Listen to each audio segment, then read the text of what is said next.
أنا خاكم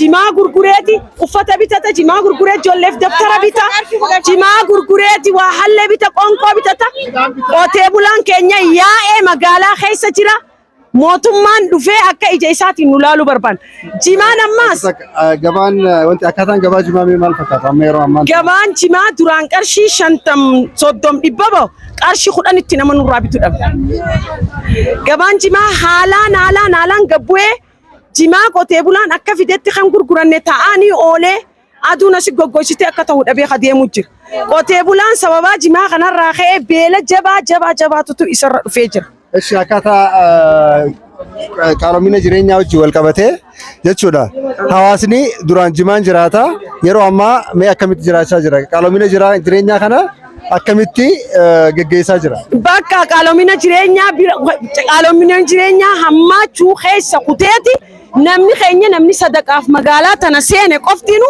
namaaf ni gaha bakka yoo akkanaan achi deemne ani numaani shakkaa namni guutuun bikka takkattu maraatinii jee qalomina jireenyaa kanarraa wanni ati qabdu ati biqilchite kusirraa bitamuu dide ugu waan kana waan sani haalummaa waan kanaatu nuugaluu dadhabame maaltu waan kana bu'ee jimaa kana dhufee jennee garte waan kana addaan baafachuu dadhabne qaaloominaa wajjin ilmi namaa mee namni nama dhalee nama guddisu jiru ka ol guddatu ani dubbiin tun haalaan ajaa'iba natti haa jirti anaa miti biyyatti waan kana gaa mootummaan laalee falatti kan nu qaba. Tole rakkisuun jimaa kun maarraa dhufee jettee yaadame rakkisuun jimaa maalii hojii wal qabata jettanii yaaddan? Nuti waan hojii wal qabatu guunii fi deemnee mana jimaa geessine qaraxaa wal nuu dadhabee qaraxumaa nutti jabeessee karaa rakkinaa jiraanuma jedhu nuti karaa kana deemnee ho'i beeynaare uummata guu gaafan karaa qaraxaa jabeessee wanni jimaatti gurgurruu fi wanni jimaa itti binnu tatti qaraxnutu irra guddaa ta'ee giseechi deene bikka hin deebi'u nama hedduu ka dalagaa dhabee akkanatti taa'u jira jimaan ammas akkuma kontiraabaandiin ni qabama jaan isaantu hima kana hunda nuti gaarraan beeynu jimaan qabamee gubata nuti jaara gurguddaa meeqa akka saaree dhabamnee jechuu jira waan kana addaan hin baane gata namootummaa beeku. Daldala jimaatii hojii wal qabatee daldalli gabaadha maal fakkaata jechuun daldala waan hedduutu jimaa hojii wal qabatee magaalaa kana keessatti adeemsifama dukkaana hoteela mana huccuuti wanni kun cufti dhaamee jira sababni maali jettee yaaddu? Sababni jimaa kana namni kana gurguree hojii bitataa sinjee barreef kana gurguree daftara bitataa kana gurguree qonqoo bitataa kana gurgureeti jireenya mana keessa bishaaniitu yoo kana gurguree bitachuu hin danda'u gaxaantiin bishaanii bira kashni sila bitachuu hin danda'u. Amma yeroo ammaan tana namoonni tokko sheekotiin tokko namummaan keenya jimaan haraamii akkaataan ijaanii itti qilleensarra bahanii dubbachaa jirantu jira. Mee kanaanoo maal jettan? San nama gartee haasawa keessan galinii fi keessa gabbuyiitii yennaa yaa sheeka keenya. Salaamu alaikum warahmatullahi wabarakatuh. Dubbii tana keessa gabbuyi gattaay akka islaama tokko firra gattaay.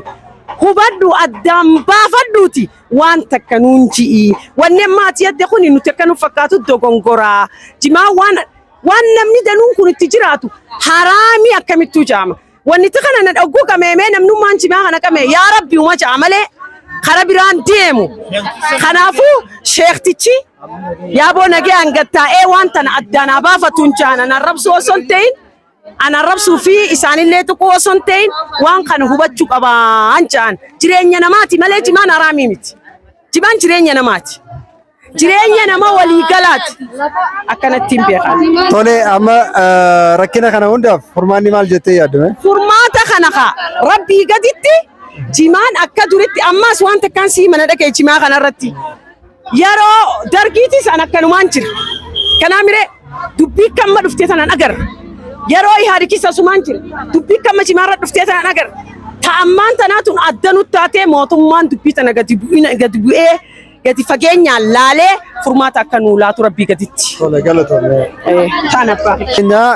Jimaan akkuma gartan kanatti yeroo biraa amma yeroo kana nama malee jimaan hin mul'atu ture. Amma immoo jimaatu namarra mul'ata. Namni jimaa irraa bitu dadhabee wanni dadhabeefis rakishuu jimaatii wajji wal qabatee gabaan daldala kaaniitilleen akkaataan itti qabbanaa'ee ni jira. Haaluma kanaan mee keessummaa keenya maqaan keessan eenyu? Maqaan kiyya ammaa jedhama. Eessi akkaataa gabaa jimaa yeroo ammaa wajji wal qabatee mee maal fakkaata? Jimaan bitamuu didee jira waa takka. Jireenya mataa namaatu dadhabee waa takka. Eessi Ilmaan bulfachuu dadhabe. qaalomina jireenyaa ammaan tanaatti wajji wal qabatee mee haalli jimaatii fi qaalomina jireenyaa ammaatii wajji wal qabatee mee maal fakkaata? Dadhabee jira waa takka. Jireenya mataa namaatu dadhabee jimaan.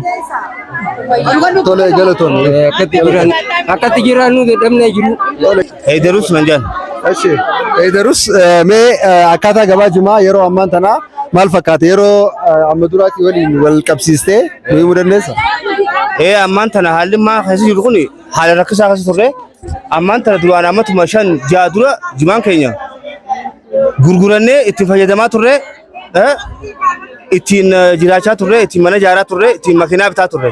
Jimaa keenya jechuun ammaan tana jimaan ooyiruutti gatii dhabeeti ilmi namaa akka godhu dhabee bakka nyaachuu jira. Nyaachuu qoonqoof nyaachuu jira namni jimaa qoonqoodhaaf hara deemuun dhabee akka dachee tan hunda akka taa'u jira jimaan. Qaalomina jireenya ammaatii wajji wal qabatee mee maal fakkaata? Rakishuu jimaatiin namni yoo akkamitti jiraachaa jira hawaasni keenya? Namni ammaan tana akkuma itti jiru namni nyaatee jiraachuu osoo hin ta'in akkanuma fuunfatee jiraachuu dha. Namni duraan jimaa gurgureetii amma gatii rakishatti midhaan bitatee gara. Ruuza gatii rakisha bitatee jira. Qarshii 25 30 bitachaa ture duraan wanti ruuza. Amma qarshii 100 kaan mokoroonii qarshii 20 qarshii 30. Dooniyaan kiiloon takka jechuudha kiiloon takka. Amma dooniyaa guutuu fiddeeti wanti hanqamma taa'u kana qabee takka kana fiddeeti qarshii 20 30 dhibba nama gurgurtee waan bittuun waan galtuun dhabdee jechuudha. Wanni nyaatuutu Mee jimaa kana maaltu rakisheesse jettee yaaddame? Maaliif rakisheeme? jimaan kun akkatti wanni itti rakishe qaraxa bakka hara deemuu dhabu jimaan akka waan gartee namnummaan sadii aangoon jimaa kanaa kan namtee fi akka faree qotee biroo kan jiru jiru akkas fakkaata. Duraan jimaa namni hara fareen deematee gurgurateeti maallaqatti qayyartee ol deebi'a. Amma bakka akka waan gartee namuma tokko namuma sadii bira geessaniituma akka fareetti faru gabbaa fadhu deem jaan fadha ganna kana amma karaa agodaa kana deemte jimaan keenya kun dhoomee asitti lafaanee ergina achitti ganna qameeti isfaaltii irratti makiinaa irra deemu jirte jechuudha.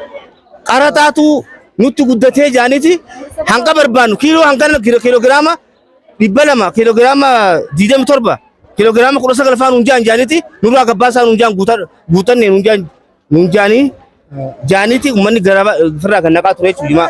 Tole hayyee rakishuu jimaatii wajji wal qabatee daldalli gabaa maal fakkaata? Daldalli wantoota garaagaraa jimaa irratti hundaa'aa jettanii jirtu. Kanaafuu mee jimaan rakishuu wajji wal qabatee sochiin daldalaa maal fakkaata?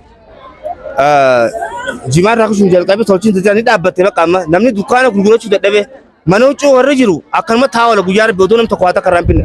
Duraan namni dukkaana keessa jiru odoo haa takka nam tokko akkatti kan hinne akkanuma ta'a hoteelli akkanuma ta'a midhaan baddu jira wanni hoteelli godhu jiru baddu jira ji. Namni jimaa gurgurateeti huccuu bitata dukkaana waa fudhata sigalee qoonqoo nyaata. Amma tana jimaan akkanuma jimaa ooruu gaddeebsu waan jiru jecha qaaleensi jireenyaatiif wal dadhabe namni bakka akkumatti jiraatu dhabe namni.